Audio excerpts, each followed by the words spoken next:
Good morning, good morning, good morning. Welcome to another morning coffee talks. Man, what's today? Wednesday. Hump day for many of us.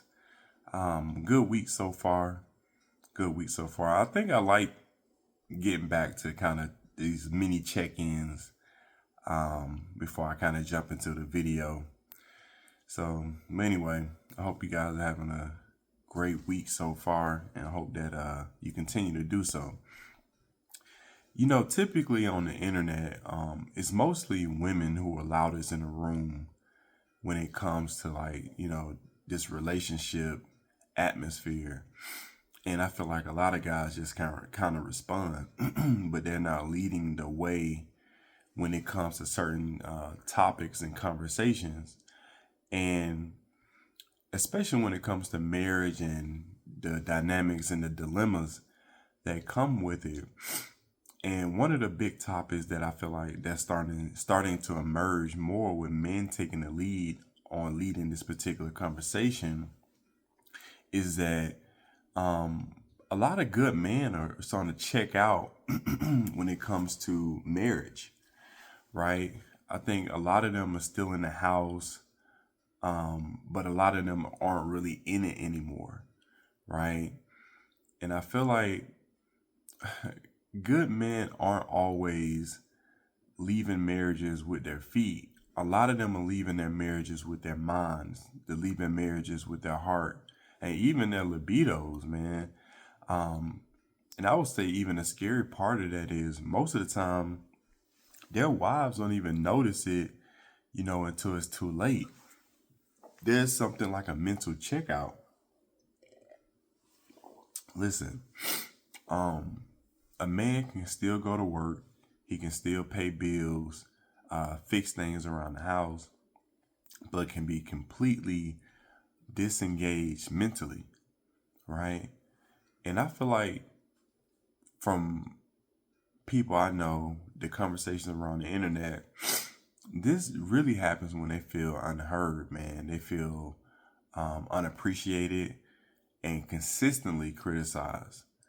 And I've talked about multiple videos, like, how guys kind of even arrive to this point, how things kind of transpire and unfold to it so that it even gets to this point, right? But again, that's another video. We just want to talk about and speak about kind of where they are mentally. But another point of that is a lot of times, a lot of dudes, we don't talk a lot anyway, you know what I mean? But I feel like a lot of us stop, initiating conversation. We stop the plan, the dreams, they just stop. They stop planning that future together. And it's kind of like you convert into roommates, you convert to literally just living day to day. There's no real plan, there's no real check-ins to say, how was your week? Are we on track to hit XYZ? There's no cohesiveness when it comes to, the man in the relationship when they start to check out. It's kind of like the body's present, but it's absent of the spirit, you know. That's one thing mentally, right? I would say another thing is emotionally checked out. They kind of shut down to kind of survive and not thrive in the relationship.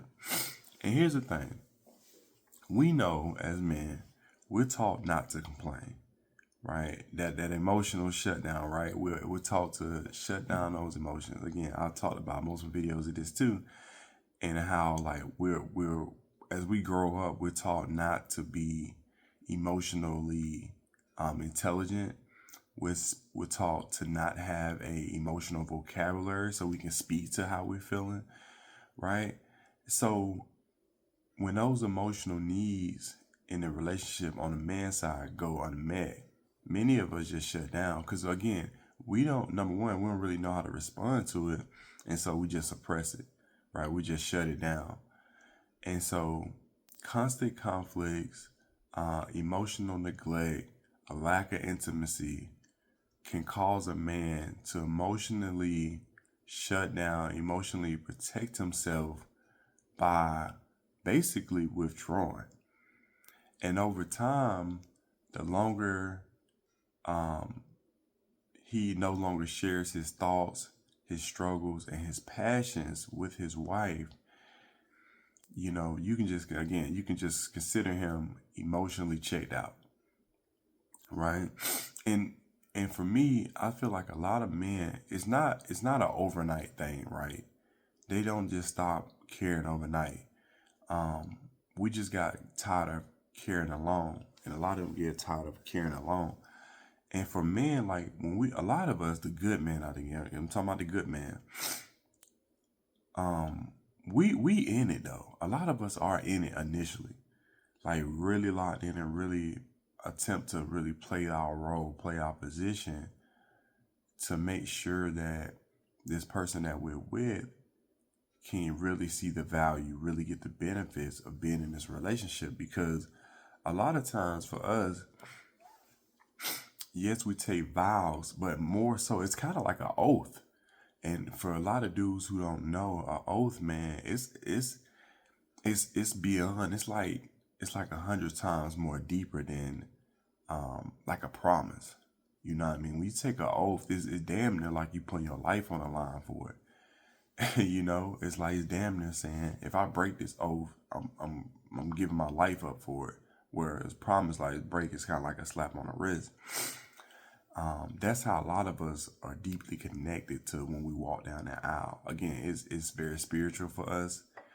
And so yeah, that's when those emotions, listen, when a man starts to really lose his emotions in a relationship, yeah, he basically gone. He up out of there, right? And I would even say a big thing for us is sex, man. Let's just call it what it is. A big thing is for us is sex. That's our way of emotionally connecting to our partner, right? Because a lot of them want to feel wanted. All of us want to feel wanted because that lets us know that we're desired by the woman that we're with. And listen, a lot of dudes go unfulfilled, and it's like you know many women use that as like a leverage point. They use it as a negotiation tool, you know, which is crazy because it's damn near like, listen, and I've always said this, and I'm gonna say it again. Every woman um, can offer sex for the most part. Most women can offer sex, so it's not like it's rare, right, to get. But I think women, a lot of women use that as thinking like, oh, I can control him, or I can leverage this, or I can put negotiations or some type of contingency on sex. And again, a lot of men, listen, women don't understand what it takes for a man to say, I want to give up all these other women um, just for you. And that's for life. You know what I mean? And so for a man to do that, that's a big commitment. And I don't think women really understand the totality of that weight to do that. And so when sex is sexless and there's no more connection, and now it feels like a chore, now it feels like a negotiation, a battlefield, a man's just gonna check out, right? The spark is gonna be gone, and it's almost damn near disrespectful. You know what I'm saying? To feel like you want to use it in that manner, or it's being used in that manner. And I'm gonna tell you real quick, ladies, if y'all watching this, and for the man who listening, a man who feels disrespected or unwanted, they're not gonna beg. They're not gonna beg to be touched. They just gonna simply stop trying. And other things come from that. Other things transpire, right? We won't get into it in this video, but just know that many good men. Again, I gotta make sure I preface that many good men. They listen. They fantasize about intimacy, but they don't want to cheat about it. A lot of them just go cold because, again, for a man to go cheat, it takes a lot, man. It takes a lot. They deal with a lot internally and externally, for them to get to that point, to really say, all right, I'm gonna step out on my marriage. It takes a lot, right? It's not an overnight thing. So again, men just don't want sex; they want to feel wanted. So one more thing. Why do men stay, right? Physically, mentally, right? Why do they stay? Number one, a lot of times it is because of the kids. It is because of the vows, right? The oath, and because of loyalty. But physically staying doesn't mean they're still invested. A lot of them, they again, they look at marriage as a very serious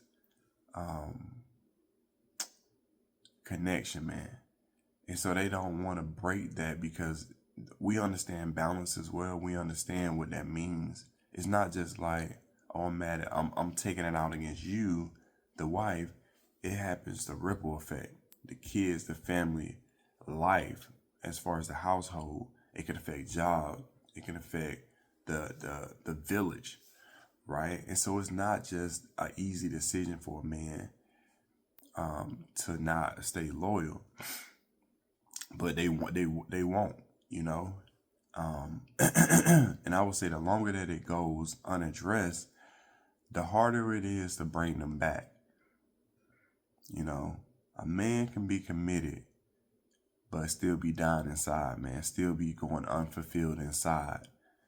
And so a lot of times, again, women won't even know, but that they going unfulfilled, and that the relationship is dying because the man gonna consistently still show up and do what he needs to do. That's just how we wire. But that doesn't mean that we there physically or mentally. So I would say to the men out there, if you're on the edge, number one, you have to talk about it, right? You have to give the relationship a chance to be fixed. And, don't suffer in silence, man. Again, I know we're taught as men to just hold it in, to just, but we can no longer be that type of man in that mentality to just suffer. Like, we're not just here to suffer, and a lot of men out there suffering. I did a review from, I think my father-in-law, I think it was like a week ago. He sent me a video from Facebook, and about a guy who hadn't been hugged. That connection, and bro was crying, and that's just one of thousands, maybe even millions of stories out there, how a man going unfulfilled and he's suffering in silence, right? And to the ladies, if your wife or someone who's really in a committed relationship and something starts to feel off, listen, don't ignore the signs, because again, a good man, they aren't always the loud ones, right? When they want to leave, sometimes they already mentally gone and they just doing what they need to do just for the time being. So listen, drop a comment below. Y'all tell me what y'all think about that.